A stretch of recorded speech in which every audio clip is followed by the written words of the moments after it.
masoja vanongotirova zuva nezuva ndapota. Kwai bhosi vatituma ndiwo kavakosha uchiuraya hama dzako. Zvino ndakutotanga nekudhisa masoja, zvimwe rambatese wani tiri maroja. Ndavuya nemoto wekupisa masoja, zvimwe rambatese wani. Handiti hamurambe kana varungu venyu vakutumai, inini handirambe kana mwari wangu vanditumawo. Handiti hamurambe kana mabhosi wenyu vakutumai.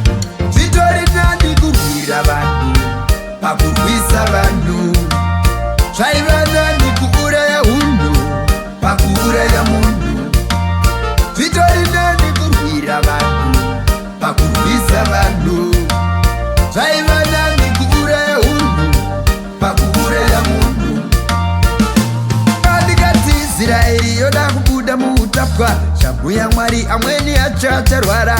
Rambai muchiomesa moyo mazuva, tichashinga moyo seshumba. Basa rekutumwa rakangooma zvaro, kwakakomborerwa vanobata nemaoko avo.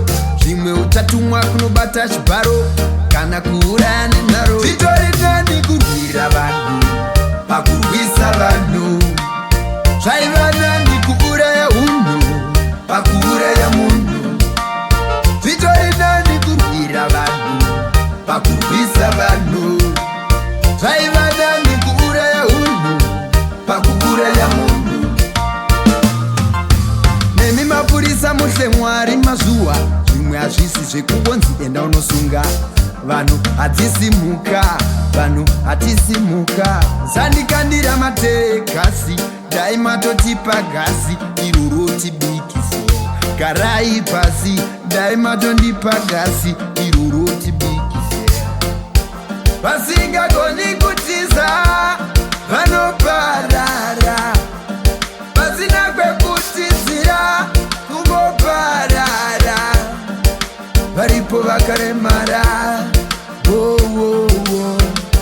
vana vagoni kutiza kungoparara. Zvitori nani kurwira vanhu pakurwisa vanhu, zvaiva nani kuuraya hunhu pakuuraya munhu. Zvitori nani kurwira vanhu pakurwisa vanhu, zvaiva nani kuuraya hunhu pakuuraya munhu.